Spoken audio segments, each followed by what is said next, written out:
over. Okay, I do it again. 5, 4, 3.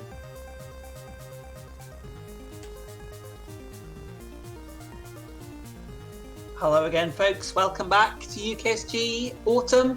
We're now ready for our next run, which is going to be Harlequin by RoboSparkle. Please play. Awesome, thank you very much, Tiny Tim. So yeah, this is going to be a very short run, hopefully the shortest run of the entire marathon. My record is just under 3 minutes. I've got a very generous 6-minute estimate, so you know, I can always do it twice. I just want to very quickly introduce the game because it's a beautiful game. It's absolutely amazing. You're going to see almost none of it. It's essentially an 8-way scrolling platformer, which is this one massive sprawling world split off into different sections. And rather than a traditional platformer where you complete a level, you move on to the next level, it's actually not dissimilar from Metroid in the sense that you flip a switch and it opens an area and you're able to go to that area. You don't really get power-ups and stuff that enable you to do that. It's all kind of finding switches, and the goal is to find and restore the broken heart of Chimerica. Chimerica is this land of imagination that Harlequin grew up in, but abandoned it when he stopped caring about imagination and such frivolities. But he's an adult now, and it's back to save Chimerica from all the monsters that have spawned there. So this is going to utilise an out-of-bounds skillet that was discovered way back, like 1 month after the game released in, I think, 1992. Yes, 1992. So it is also one of the oldest speedruns of all time, in theory. At least the route is old. I'm pretty sure I'm the only one that actually speedruns this. So we're going to start the game. I'm going to do a countdown. The timer will start when Harlequin spawns. You'll see the little diamonds flashing in, and then we'll get going on the run. 3, 2, 1, go. Okay, so the goal of this, therefore, is to get to the first point we can go out of bounds and use a little glitch to beat the game. There's 2 ways of going out of bounds in this game that we've discovered so far. One is to press left and right at the same time, which is only possible on an emulator because this Amiga game does not have keyboard controls. The other way of doing it, I'm losing a lot of health. The other way of doing it is to jump higher than the game expects you to be able to. I'm actually taking a lot of damage. Oh, this is bad. This is actually very bad. You kind of want to take damage on the way up the clock tower. This is the slowest run of this game of all time. Okay, cool. Yeah, you kind of want to take damage on the way up, but that was terrible RNG. I just nearly died. So this is not going to be sub 3 minutes. Sorry, guys. But we didn't die. We do want to die, but not yet. Alright, so there's supposed to be a menu transition between each level. I discovered, like, very, very recently, in fact, after submitting this game, that you can just skip the level transitions by holding the fire button down. So I want to hit the switch at the top to hit this switch down here, which opens to the top of the clock tower. I've not taken quite enough damage. I wanted to be on less health than this, but the main reason I want to do this is to die as quickly as possible. Okay, so that's pretty quick. So normally to beat the inside of the clock tower, you kind of... I missed this transition.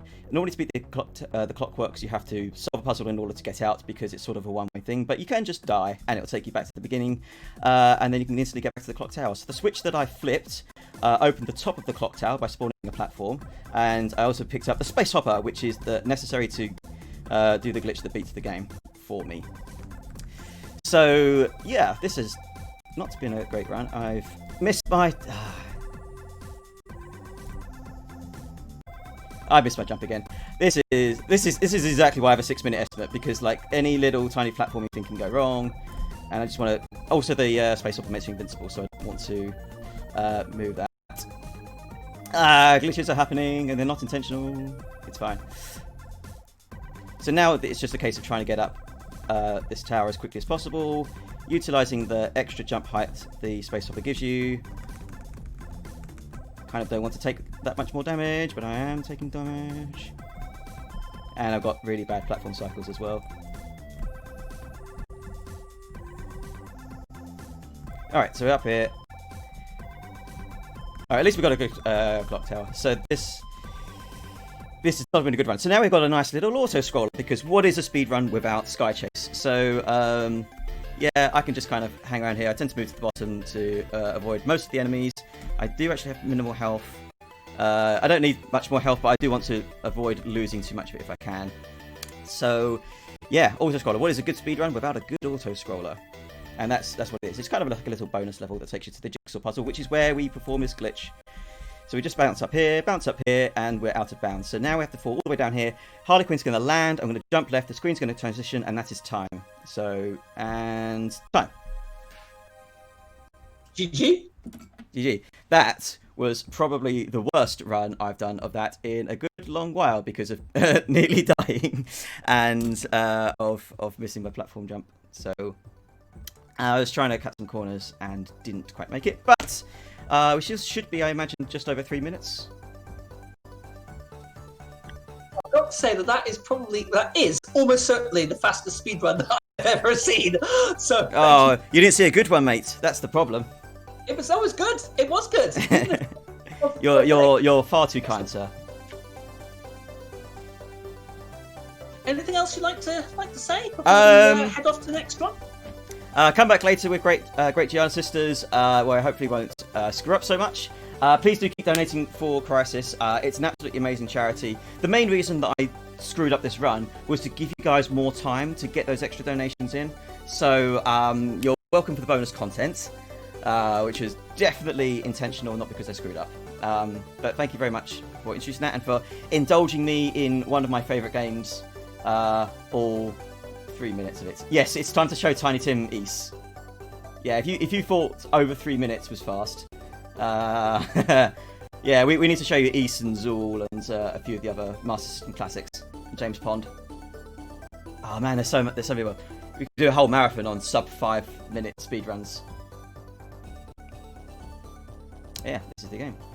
Okay, Ta-da. Thank you very much, Robo. I think that's us for now. We're going to move on to the next one shortly. So we're just going to go for a wee break, and then we'll be straight back. We're going to have the next one coming up here shortly, which is going to be Super Monkey Ball Banana Blitz HD with peas. Thank you very much again. I'm also be handing off now to C. Ross for the next host. So thank you again, UKSG.